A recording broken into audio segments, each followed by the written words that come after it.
Chapare es una región tropical dentro del departamento de Cochabamba, en el corazón de Bolivia. En este lugar se planta la coca, este arbusto milenario cultivado por los indígenas bolivianos desde antes de la llegada de los españoles al continente americano. La coca del Chapare es muy ácida, no es agradable para el consumo humano. La coca que mascan en Bolivia proviene de otra región, de los Yungas, en el noreste del departamento de La Paz, que tiene un sabor más dulce. La coca del Chapare, como no es masticable, es utilizada en gran cantidad como materia prima para la elaboración de cocaína. Evo Morales inició su carrera política en el Chapare como dirigente de la Federación de Cocaleros. Pero la historia que nunca se ha contado de este político boliviano es la que usted está por ver. Evo Morales es un productor cocalero que asume como principal dirigente sindical el año 1996. En octubre de 1999 se entrevistó a los propios compañeros de Morales. En aquella ocasión, los campesinos lo consideraron un dictador sindical. La localidad de Villa 14 de Septiembre, en el Chapare, es el lugar donde vivía Evo Morales. En 1999, Moisés Aguilar, presidente de una asociación de agricultores del trópico de Cochabamba, manifestó que Evo Morales era un saqueador de los campesinos pobres. Por eso ustedes me conocen quién soy yo. He sido uno más del Evo. Pero mis últimas palabras y mi reunión con ustedes ha sido en los primeros meses del 96. Yo claramente me expresaba qué es lo que se estaba haciendo en esa marcha de las compañeras. Compañeros, pueblo de Villa 14, el Evo Morales, de mi cara me abraza y es capaz de besarme, pero de mi espalda ustedes saben qué me dicen. Me amenaza, compañeros, como si yo fuera, como él, un ambulante, un saqueador más de un pobre. Compañeros de nadie, yo saco plata. Soy presidente de una asociación productores agropecuarios del trópico de Cochabamba y mi sufrimiento para todos mis compañeros oprimidos. No solamente, compañeros, sufrimos la opresión de aquel Evo Morales, también del gobierno, compañeros, eso es así.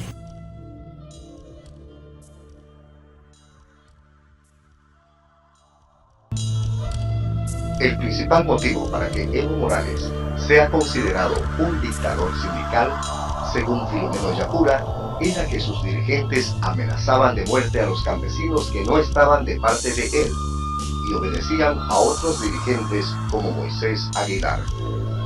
Roberto Chambi sostiene que esta supuesta dictadura, mediante una psicología del miedo, atemorizaba a los campesinos para que no puedan quejarse a los derechos humanos. Chambi explica también que los métodos violentos de control sindical, que él le llama la dictadura sindical, le permitió a Evo Morales crecer políticamente hasta convertirse en diputado nacional. Bueno, los compañeros estaban concentrados de todo sector del trópico. Ellos nos han amenazado de muerte. Inclusive me han querido, a mí especialmente, por seguidor de Moisés, me han querido matar, ¿no? Han agarrado una piedra más o menos de este tamaño. Con eso un compañero me quería arrojar. Yo estaba tendido en el suelo y otros compañeros se atajaron de mí. Monetaria, no hay incentivo, no hay desarrollo. Por Evo Morales, que ha ido diputado nacional, hemos perdido todo. No solamente hemos perdido esto, hemos perdido vidas, hemos perdido desarrollo, hemos perdido dignidad, hemos perdido todo. En Chapare hay una dictadura sindical. Ese es el mandato de Evo Morales. No teníamos libertad de los chapareños para expresarle, para meterse a la política, para meterse o hablarse a otro. Había una dictadura sindical dominante hasta hoy en día. Por eso, mis compañeros en Chapare, los hermanos campesinos, no tienen derecho ni quejarse a los derechos humanos, no tiene derecho de decirle que yo voy a cobrarle, hay una presión sindical, no vas a cobrarle. Si vas a reducir, si vamos a pagar la multa, es $500 por columna o por hectárea vamos a cobrarle. Y han cobrado eso, hay testigos y han cobrado. La persona ha dicho que he pagado yo por reducirle. Eso han cobrado los dirigentes. Entonces, desde ahí aquí hemos entrado a una pobreza. Usted vio que Moisés Aguilar no estaba de acuerdo con los abusos de saquear a los pobres. Roberto Chambi denunció en 1999 que esos supuestos cobros ilegales o multas alcanzaban cerca de $500 americanos por hectárea o por agricultor. Estas multas, teóricamente, se cobraban a los campesinos que de ocultas erradicaban voluntariamente sus cultivos de coca, y el gobierno les otorgaba $2.500 americanos por la reducción. Los cultivos de banano, piña y palmito son el resultado del nuevo desarrollo alternativo, mejorando los ingresos económicos de los agricultores que ya no se dedicaban al cultivo de la hoja de coca.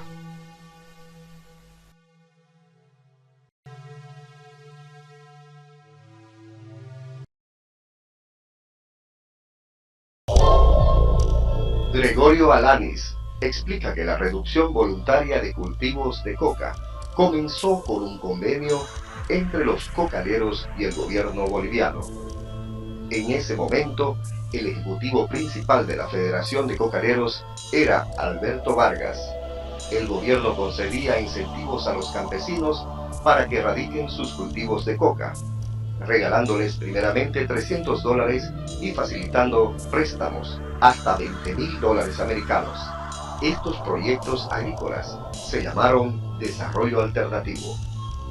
Gregorio Cosío, exsecretario de la Federación Central, afirmó que Evo Morales arruinó el progreso del Chapare porque por su capricho ya no había coca excedentaria, tampoco desarrollo alternativo. Comenzó la reducción voluntaria con un convenio con Alberto Vargas cuando estaba ejecutivo. Se empezó la reducción en Trazama, una inauguración ha sido con $300. Ya han venido los periodistas, todos han sacado, entonces el préstamo era para créditos, era $20.000 a aquellas personas que han radicado la coca. Capricho, tal vez por intereses personales o políticos, uniéndose a la coordinadora que maneja don Evo Morales. Ellos pensaron y dijeron en su campaña mejorar la situación de la federación, defender la coca a toda costa, pero en vez de defender, más bien lo han sepultado. Hoy en día no hay coca, tampoco hay desarrollo alternativo. Pero antes del 97, cuando yo era dirigente de la federación, los dirigentes y las bases estuvimos conscientes en solucionar nuestros problemas, especialmente problemas dirigenciales y problemas del propio compañero agricultor. Cuando salió el ejecutivo Alberto Vargas, entró el Evo Morales. Después de Evo Morales hasta ha ido bien la reducción voluntaria. Entró, se han frenado todos los convenios, se ha arruinado, ya no quiso ya no saber, ¿no? Entonces después los compañeros voluntariamente ya de ocultos ya han reducido con 2.500 abierto, con 2.500 han reducido voluntariamente por hectareaje. Pero el Evo Morales decía no a la erradicación, no a la erradicación. A poco tiempo nos dijo también nos va a pagar $5.000. Y ahí paró la reducción voluntaria. Al salir Alberto Vargas, entró Evo Morales como principal dirigente de la Federación de Cocaleros. Morales obligó a los campesinos a no erradicar sus cultivos de coca. Los agricultores, sin que sepan sus dirigentes, reducían sus cultivos para recibir ya no $300, sino $2.500 americanos. Alanis afirma que Evo Morales prometió a los campesinos que el presidente de Bolivia en esa gestión, Hugo Banzer Suárez, les iba a subvencionar $5.000 por hectárea erradicada. Este fue el principal motivo para que se termine el acuerdo de reducción voluntaria de cultivos de coca.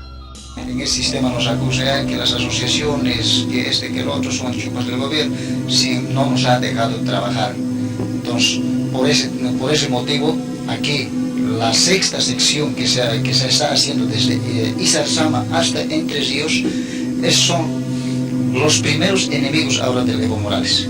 Entonces, de Modesto Condori, quienes han estado jodiendo permanentemente a estos compañeros humildes acá, quienes nosotros trabajamos de verdad. Porque si un dirigente quiere trabajar, tiene que ser trabajando en la tierra y no así viviéndose de los compañeros. Derno Zurita denunció que Morales y sus dirigentes no dejaban tranquilos a los campesinos que trabajaban la tierra sembrando piña, banano y palmito. Evo, según Zurita, se convirtió en un enemigo de los agricultores del Chapare. Antes que se rompa el convenio entre el gobierno y los campesinos, Roberto Chandi afirma que Evo Morales se comportó muy radical, sometiendo a sus bases para que solo se siembre coca. Casi el total de esta coca producida en el Chapare va al narcotráfico. Hubo mucha frustración entre los campesinos que querían mejorar sus ingresos económicos, cambiando sus cultivos a través del desarrollo alternativo. Hermanos, los hermanos campesinos hemos perdido coca, hemos perdido también otras cosas. Ellos, ¿qué cosa han hecho? No van a sembrar nada. No van a sembrar nada, nada absolutamente, solamente coca no vamos a sembrar. Y con eso, ¿qué cosa estamos haciendo?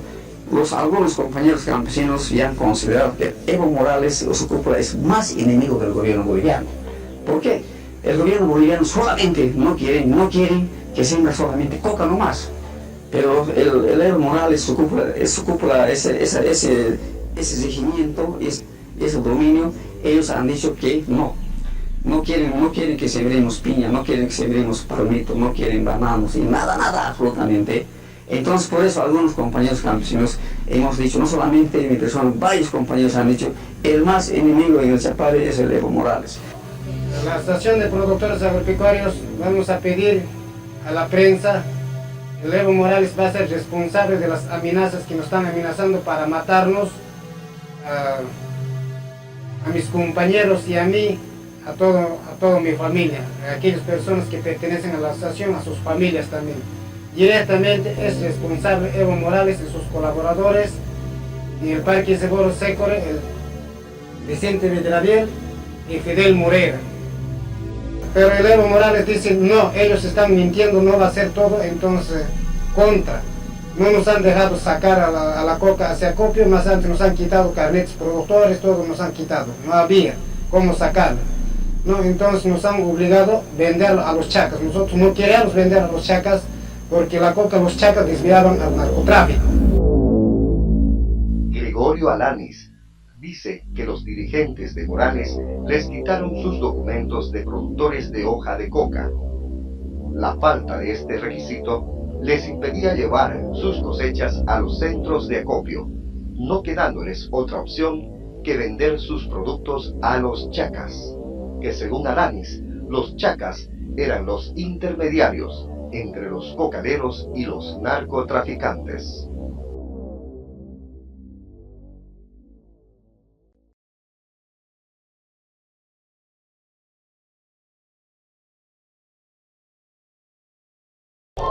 Evo Morales, actualmente como presidente de Bolivia, divulga la libre determinación de los pueblos.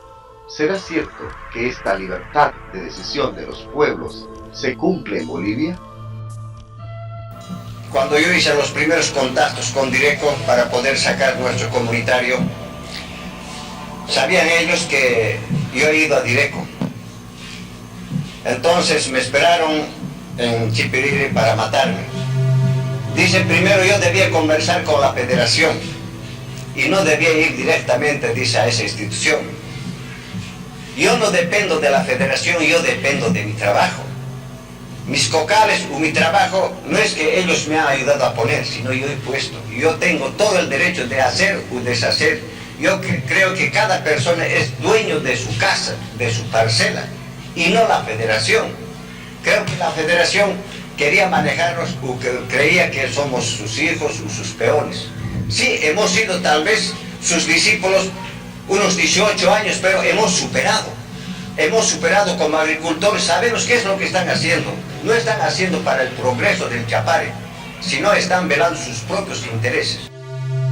Avelino Espinosa, ex dirigente de la Federación Central, denunció que en el Chapare nadie tenía autonomía para decidir qué hacer con sus cultivos, a tal extremo de amenazarlos de muerte a los que desobedecían. La localidad de Villa 14 de Septiembre se convirtió en un pueblo sin Dios ni ley, donde según Belia Pardo, un dirigente del partido político de Evo Morales, Movimiento al Socialismo Más, disparó sin motivo a un hijo de esa población. En Villa 14 de Septiembre, ni la prensa estaba libre para emitir un comercial de televisión que incentive los proyectos de desarrollo alternativo. Los dirigentes de Evo Morales amenazaron con destruir el Canal 6 de televisión de Villa 14 de Septiembre, coartando la libertad de prensa y opinión. Ellos andan armados y con sus celulares en los bolsillos. Nuestras vidas corren peligro, porque un dirigente ha disparado a uno de los hijos de los pobladores acá en Villa 14, sin más por qué. Antes eran Izquierda Unida, ahora son el MAS. Por lo tanto, nosotros pedimos, por favor, reclamamos y exigimos, tal vez nos vemos en emergencia en estos momentos, pedimos una policía uniformada, que es muy necesario. No tenemos una autoridad, más el corregidor que teníamos hace rato acá presente. Este señor ni siquiera ha querido firmar una solicitud que se ha hecho para unos pocos. ¿Por qué él se tiene que oponer al progreso de este pueblo? En una ocasión, cuando pasábamos un spot televisivo de que se trataba de desarrollo alternativo, hemos sido por la gente de Evo Morales amenazados e inclusive querían destruir todos los equipos que tenemos, casi con el esfuerzo del pueblo. De esta manera, coartando la libertad de prensa y coartando libertad de opinión. Estas presiones sindicales del pasado parecen tener relación al atentado con dinamita en Yacuiba, departamento de Tarija, a la red de televisión Unitel en junio de 2008, encontrado en el lugar de los hechos por la policía al supuesto autor, un militar de la Guardia Presidencial de Evo Morales, que se encuentra actualmente libre de culpa alguna. En Santa Cruz de la Sierra, recientemente en septiembre de 2009, dos periodistas de este mismo canal de televisión, ejerciendo sus funciones de informar, fueron brutalmente reducidos por policías que obedecen órdenes directas de Palacio de Gobierno, secuestrando su equipo de televisión. Este caso está sin esclarecerse hasta ahora. ¿Por qué la policía de élite del gobierno actúa de forma tan violenta contra los periodistas como en las peores dictaduras? ¿Quién les ha otorgado ese abuso de autoridad?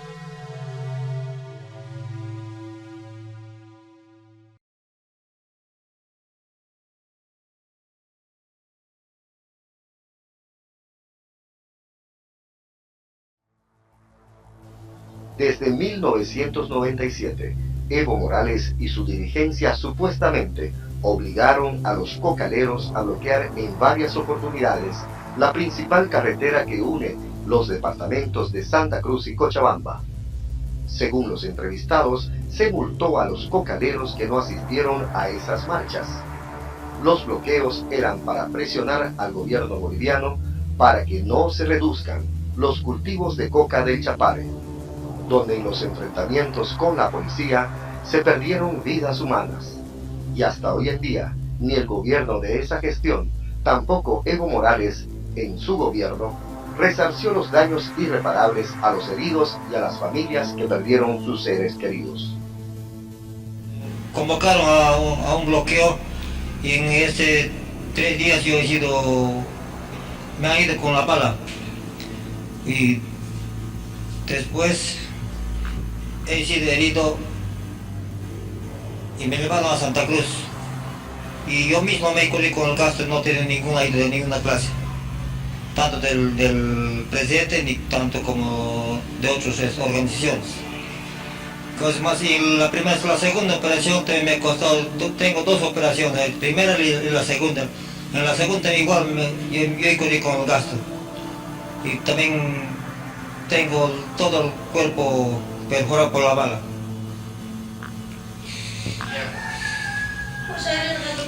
Mi marido ha ido al bloqueo. Ahí han matado el 4 de abril.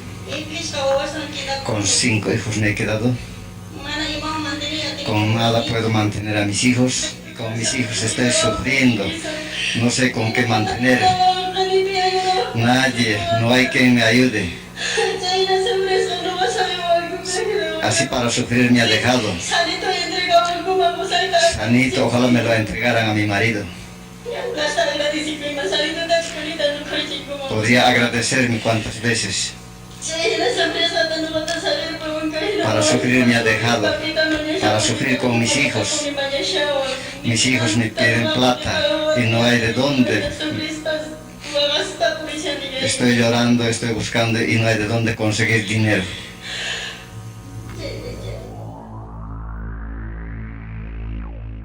Al llegar a la presidencia, Evo Morales, con un discurso humilde y esperanzador, prometió a Bolivia que en su gobierno no habría muertos.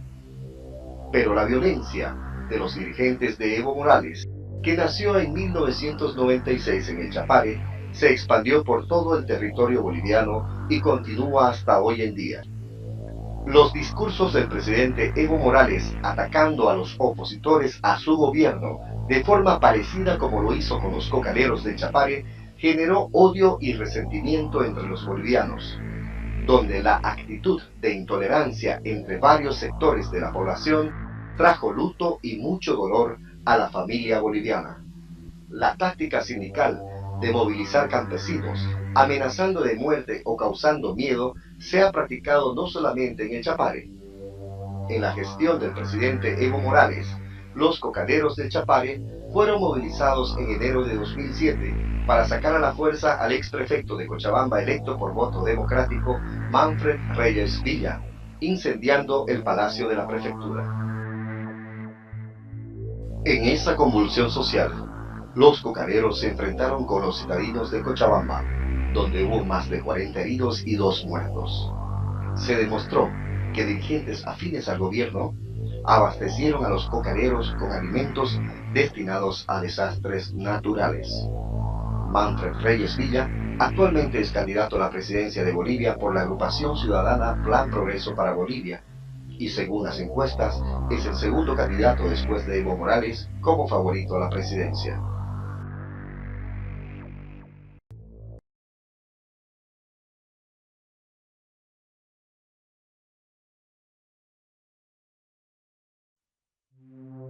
En septiembre de 2008, en respuesta a la presión del gobierno de Morales de no reconocer la legitimidad y legalidad de las autonomías departamentales que fueron aprobadas a través de un referéndum para la aplicación de sus estatutos autonómicos, y también por recortar sus ingresos que le corresponden por el impuesto de los hidrocarburos, los habitantes de los departamentos de Pando, Tarija, Beni y Santa Cruz se enfrentaron con la policía.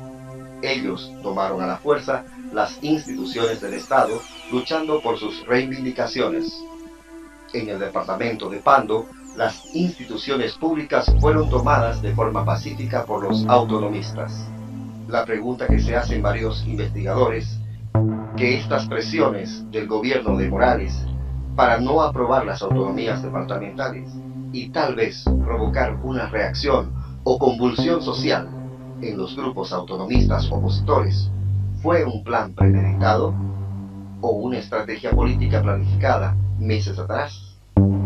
Juan Ramón Quintana, ministro de la presidencia de Morales, el 8 de agosto del 2008, con un discurso profético infernal, amenazó con enviar al infierno a convivir con los gusanos al prefecto del departamento de Pando, Leopoldo Fernández. Nuestros pueblos indígenas han decidido sepultar políticamente al prefecto del departamento y ustedes no pueden quedar al margen. Tienen que contribuir, tienen que apoyar. Cada hora que pasa es un argumento más para acabar profundo la tierra y enterrar al prefecto para que nunca más salga. Lo vamos a llevar al prefecto del departamento de Pando, al último lugar de la tierra, para que cuando se despierte no tenga la oportunidad de volver a escalar la escalera de su infierno político. Y le pondremos, como todo pueblo noble, como todo pueblo patriota, como todo pueblo generoso, le pondremos un epitafio: prefecto, que en paz descanse y conviva con los gusanos.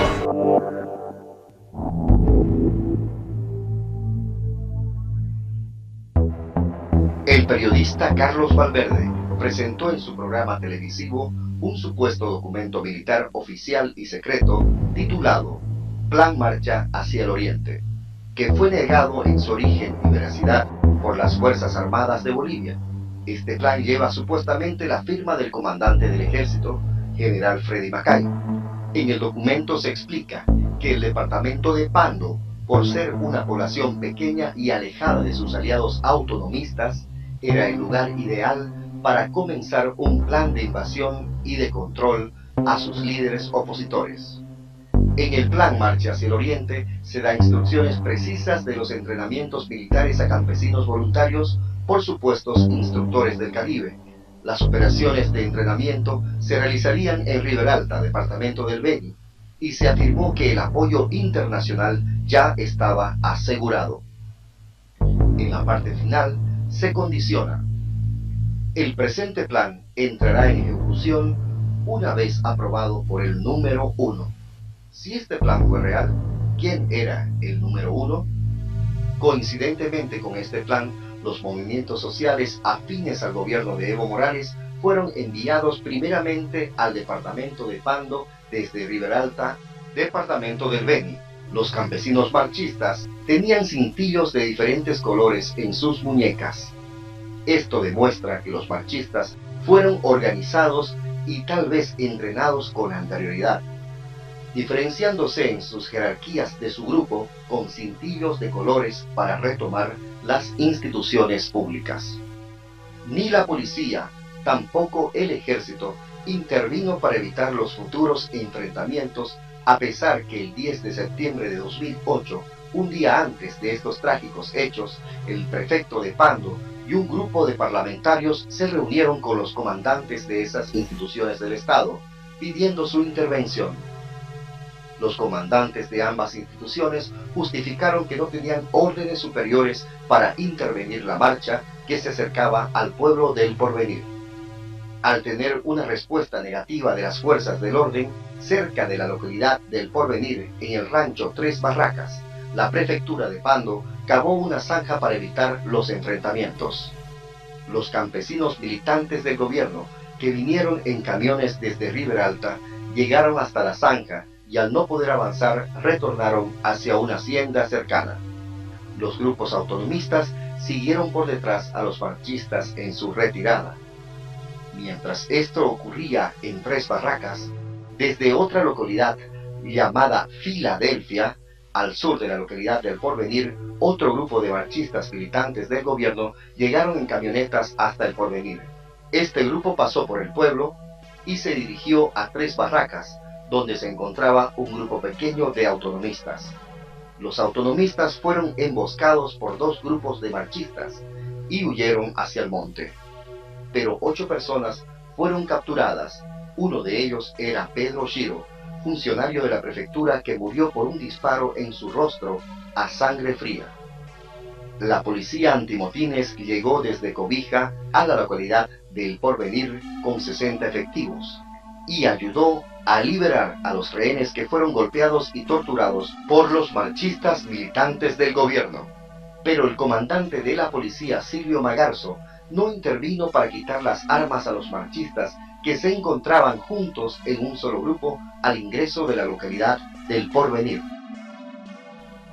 En los centros de salud del Porvenir y la ciudad de Cobija llegaron varios autonomistas heridos de bala que habían huido al monte para no ser capturados por los marchistas del movimiento al socialismo. Después de unas horas, los campesinos liberaron otra víctima, Alfredo Céspedes, cuñado del alcalde del Porvenir, con una herida mortal en el pecho. Este segundo hombre asesinado, que pertenecía al grupo de los autonomistas, fue lo que provocó una reacción violenta en defensa propia por parte de los pobladores del Porvenir, desencadenando un enfrentamiento armado entre los autonomistas y los campesinos militantes del MAS. En el enfrentamiento fueron mayores las bajas de los marchistas que las bajas de los pobladores del Porvenir por la diferencia numérica. El pueblo enardecido por sus muertos no midió las consecuencias, golpeando a los campesinos masistas que fueron capturados y entregados al Ministerio Público. En esta convulsión social, supuestamente planificada por el gobierno, murieron 13 personas y hubieron decenas de heridos.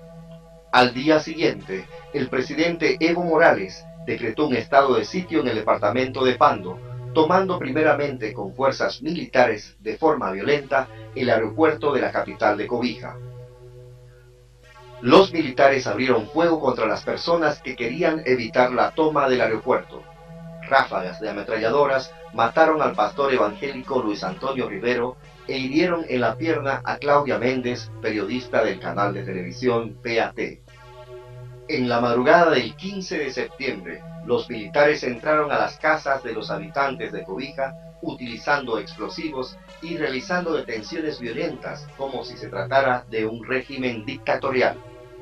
Fueron detenidas 43 personas confinadas a la ciudad de La Paz.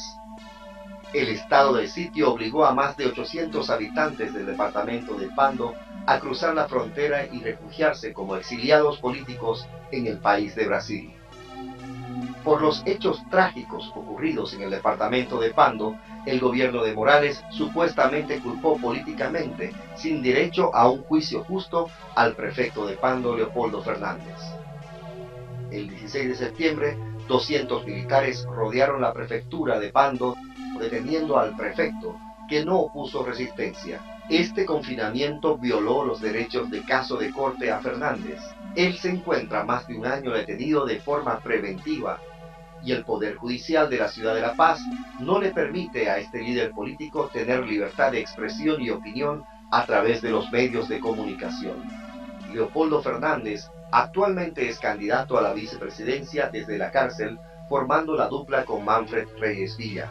¿Por qué se lo incomunica a Fernández para que no exprese su opinión desde la cárcel? ¿Acaso en Bolivia no se vive una democracia plena?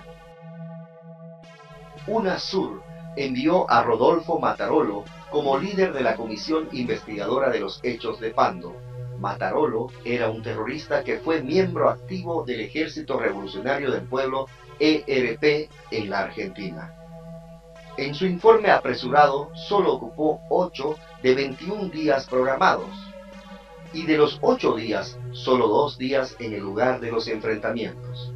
Matarolo definió los hechos de Pando como una masacre.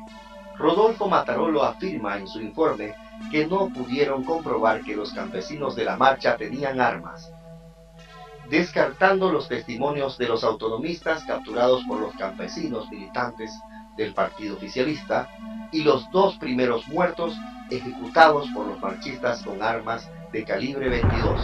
También se descartó las imágenes de video donde se muestran camionetas de los marchistas que explosionan con sonidos de balas, evidenciando que los campesinos afines al gobierno estaban armados con municiones.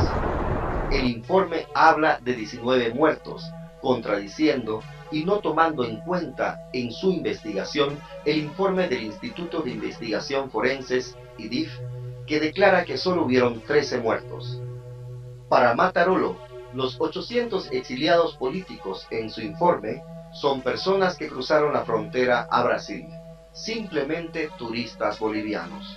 Este informe muestra la falta de objetividad e imparcialidad, apoyando las declaraciones del gobierno de Morales. Posteriormente, el departamento de Santa Cruz fue cercado por 20.000 campesinos militantes del partido de gobierno que mostraban sus armas y querían repetir la violencia ocurrida días atrás en el departamento de Pando.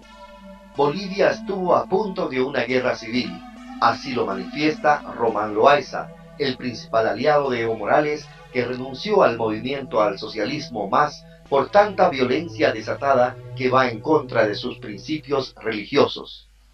Román Loaiza Caero es candidato a la presidencia por la agrupación ciudadana Gente.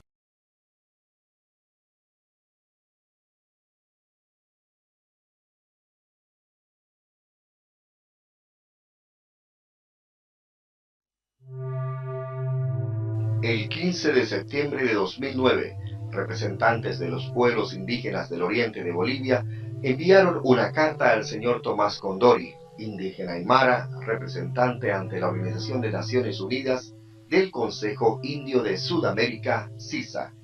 Esta carta pide a Tomás Condori que se difunda a la comunidad internacional de manera clara y contundente todas las violaciones a los derechos humanos perpetuados durante el gobierno de Evo Morales. También indica que el señor Luis Núñez Rivera, presidente del Consejo de Defensa de los Derechos Humanos y la Libertad, y también presidente del Comité Pro Santa Cruz, los represente ante el Consejo de los Derechos Humanos de las Naciones Unidas. Sin duda, esta intervención representada por un indígena aymara ante el Consejo de los Derechos Humanos de las Naciones Unidas es el viaje oficial más importante en la historia de Bolivia de una sociedad civil organizada en el departamento de Santa Cruz, llamada Comité Pro Santa Cruz a favor de la justicia y el Estado de Derecho. Tomás Condori, representante ante la ONU del Consejo Indio de Sudamérica, CISA, pese a la discriminación y las fuertes presiones del gobierno boliviano y las organizaciones no gubernamentales afines, valientemente reveló al mundo esta larga lista de hechos violentos promovidos por el gobierno de Morales. Se dio a conocer a las representaciones de más de 190 países y muchas organizaciones no gubernamentales los abusos, restricciones a la libertad de expresión, atropellos a los periodistas, persecución política, encarcelamientos ilegales y demás violaciones a los derechos humanos en Bolivia durante el gobierno de Evo Morales.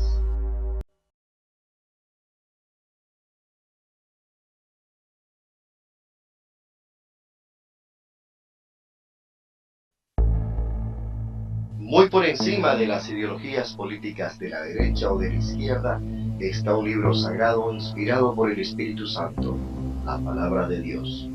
En el libro de San Marcos, capítulo 10, versículo 42 al 45, Jesús nos enseña cómo son algunos gobernantes y cómo deben ser los cristianos o católicos si les toca ocupar un cargo público. Jesús los llamó y les dijo: como ustedes saben, los que se consideran jefes de las naciones actúan como dictadores, y los que ocupan cargos abusan de su autoridad. Pero no será así entre ustedes. Por el contrario, el que quiera ser el más importante entre ustedes debe hacerse servidor de todos, y el que quiera ser el primero se hará esclavo de todos. Sepan que el Hijo del Hombre no ha venido para ser servido, sino para servir y dar su vida como rescate por una muchedumbre.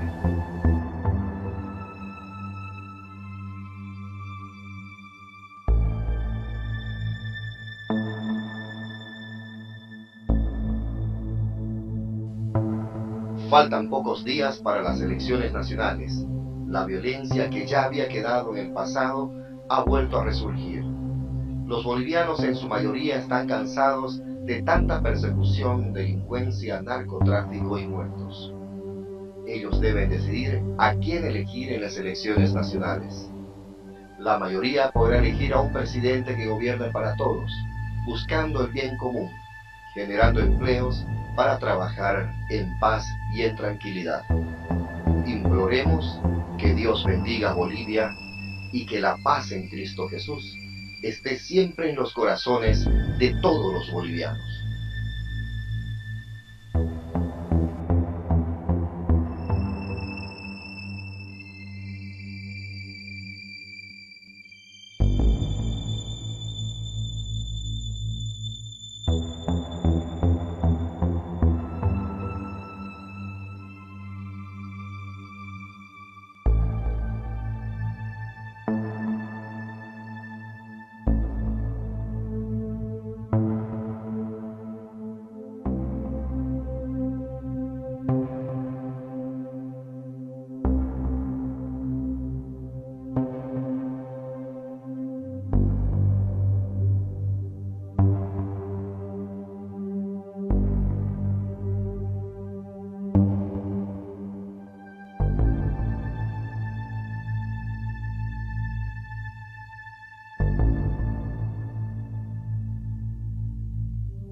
Si desea realizar una compra mayorista de este documental en cualquier punto de Bolivia, estas son las 3 únicas tarifas. La primera, $100 americanos para comprar 50 DVDs. Segunda, $150 americanos para comprar 100 DVDs. Tercera, $220 americanos para comprar 200 DVDs. Su depósito lo puede hacer en cualquier agencia del Banco Visa en la cuenta 086-566-5512 de Richard Marcelo Romero Cosío. El cajero del banco le pedirá sus datos personales completos para que le enviemos su pedido vía aérea a cualquier punto de Bolivia en 48 horas. Muchas gracias por su atención.